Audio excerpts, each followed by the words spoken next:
The IDF is striking positions inside Syria, as far north as the major city of Damascus. There's also been apparently Jordanian state television earlier in the week claimed that Syrian forces were attempting to violate their border and bring weapons in. The presumed reason was as another avenue to try and attempt to attack Israel, but that has not been confirmed. The level of military activity, though, that is taking place along the northern border is very intense, and it is worrying. At least the military intelligentsia of Israel right now seems to be taking this as if this is where the conflict is going.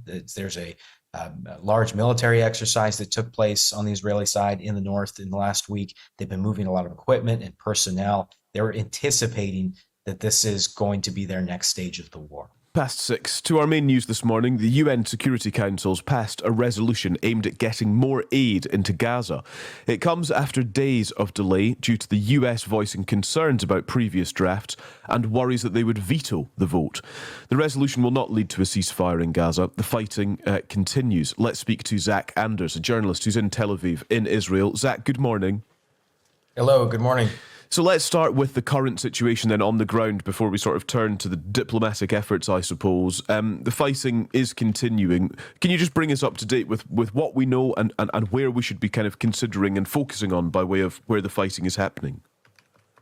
Well, in northern Gaza, the IDF is claiming that they have controlled most of the area. That's not to say that there hasn't been examples of violence in some of these northern communities like Gaza City.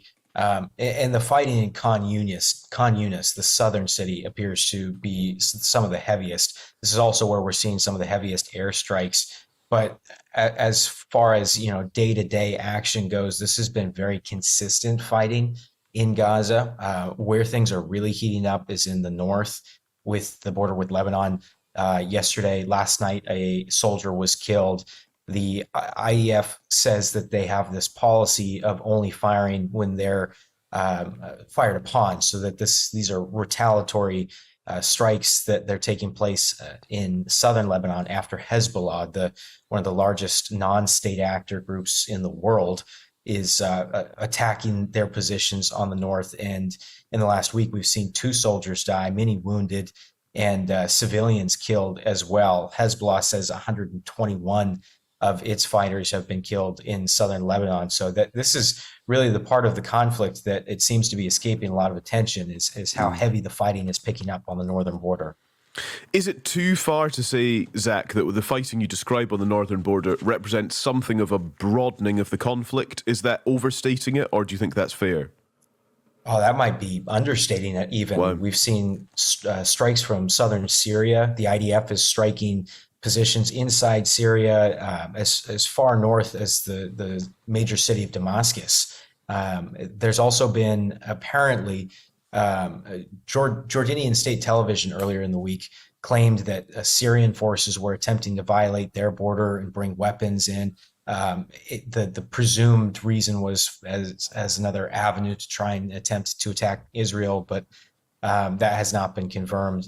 The level of military activity, though, that is taking place along the northern border is very intense, and it is worrying. At least the military intelligentsia of Israel right now seems to be taking this as if this is where the conflict is going. There's a large military exercise that took place on the Israeli side in the north in the last week. They've been moving a lot of equipment and personnel. They were anticipating that this is going to be their next stage of the war. Gosh, right, okay. And so then we turn to the UN, the vote last night, concerns from the US and Russia abstaining on this vote last night, which does not call for a ceasefire, but does sort of urge some efforts, and indeed efforts towards getting humanitarian aid into Gaza. I just wonder, Zach, how these UN conversations, discussions that go on for so long result in resolutions like this, how they're really viewed in Israel at this point, and whether Israel is being isolated by these sorts of moves from the UN. It's a sore subject within the Israeli public. Many feel that they have had their backs turned by the international community. They thought that they would get more support. I think when I talk to at least some of the Israeli government sources, they view this as somewhat of a win inside the UN, um, mainly because they don't want to lose the appearance that the U.S. has total support here, and Mm. uh, the it seems like the international pressure to get the U.S. to support a ceasefire has been growing considerably over the last week, and the Israeli side was very concerned that the U.S. might start to support a total ceasefire, just because the political situation inside the U.S. and for the Biden administration is souring so intensely over this one issue. Um, if you look at the poll numbers too, in some of the states that he carried, and then look specifically at this issue of calling for a ceasefire, it's shocking, the numbers. And so you have to imagine that the political pressure in D.C. is intense. What does that sort of level of public opinion and discourse look like in Israel? Zach, we're speaking to you. You're in Tel Aviv this morning. We've spoken before about Hostage Square, where families of those who are being held by Hamas kind of gather to remember that there are people who are still being held captive. I just wonder, is that still a kind of focal point of action and, I suppose, activism in some ways as well? Well, in the first week, 2 weeks of the war here, Israeli television and even some of the English channels that are based in Israel, they saw a lot of fighting with the presenters and the guests that they had on.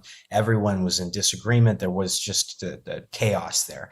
And then there was a period after the initial hostage exchange where it seemed like everybody was kind of on the same page because there was progress. The hostages were actually seen in Israel again, and there was this period where people seemed to be kind of in lockstep.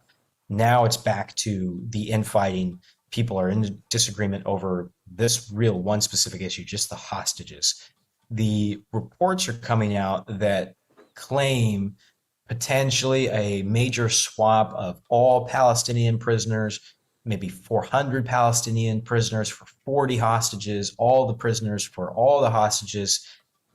There's even still disagreement there, but you'll find a wider swath of the Israeli public that is more keen to see some sort of deal happen in the short term for whatever that looks like. The commentators, the presenters, the radio hosts are all saying, we don't care what the price is right now. We want to see the hostages back, and we're going to deal with that solution tomorrow, which continues to allude to the fact that all of this in the Israeli mindset is do whatever it takes to get the hostages back now, but that's not going to stop us from doing what we're doing in Gaza, and we will continue, and we'll find a solution to whatever new problem that creates for us. If we release prisoners or release all the prisoners, we'll find a way to fix that after we get the hostages back. That's fascinating, actually. Just free them, and then we'll work out what happens after that. And just a final one, Zach. I know that you were watching an interview with a mother and daughter, I believe, who have been freed. They were on Israeli TV last night. What did you kind of learn? What's your analysis of what they had to say, and perhaps moments of interest from that conversation? There's somewhat of a rumbling that's taking place within some of the hostage families, some in the Israeli government, that is essentially, why haven't we seen more hostage families doing American interviews? There have been some, but not many. Have the hostages been unwilling to speak, or are they still traumatized by their experience? Why haven't we seen more from them in the form of, sit down, long format?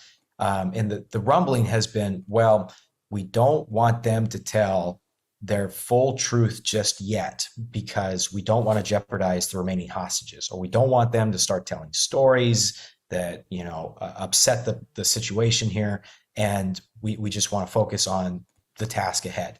So to see this sit down, a mom and a daughter yesterday was interesting because they had some very cutting words. Now it was in Hebrew and I was having it translated for me, so I just have bits and pieces of it, but it was fascinating. At one point, the mother was told, so the mom and daughter have been in captivity. The their captors are two men. They had slept with these two men in the same room every single night. For good behavior, they would get a radio, a portable radio, and they could listen to Israeli broadcasts to know what was happening. They got in arguments and fights. They didn't get to eat a lot. But they said that they were always speaking English to each other, and that the daughter said she started to have more human one-on-one conversations with the captors. And then at one point, it kind of broke down because they were talking to the mother, and they apologized that their brother and father had been killed on the 7th in the initial attacks. And that they seemed like they had finally reached some kind of moment with each other, until one of the captors apparently said to the mother, well, you should be thankful and grateful that we didn't kill you too. And the mother was upset and disgusted, and he said, you want me to be thankful? You want me to be thankful for my life? I've just lost my husband and my son. So these moments are the kind of these interview moments we haven't seen very frequently, especially in English television, but they're starting to come out more and more in Hebrew on Israeli television. And it's very fascinating to see these firsthand accounts. Zach, thank you very much for bringing them to us as well. We appreciate it. It's good to speak to you. Thanks for your time. Yeah, great to speak with you. You too. That is Zach Anders, a journalist speaking to us from Tel Aviv in Israel with, really intriguing in many ways, fascinating accounts from hostages who've been speaking on Israeli TV there. Also, though, in terms of Zach's analysis on, I suppose, the aftermath of that UN resolution vote, it's quite interesting, isn't it, when you remember back, President Joe Biden said, warned Israel not to repeat the mistakes of the US post 9/11. And I just wonder if there is something of a forfeiting of goodwill on the part of Israel, which arguably would be a repetition of a mistake of the US after 9/11.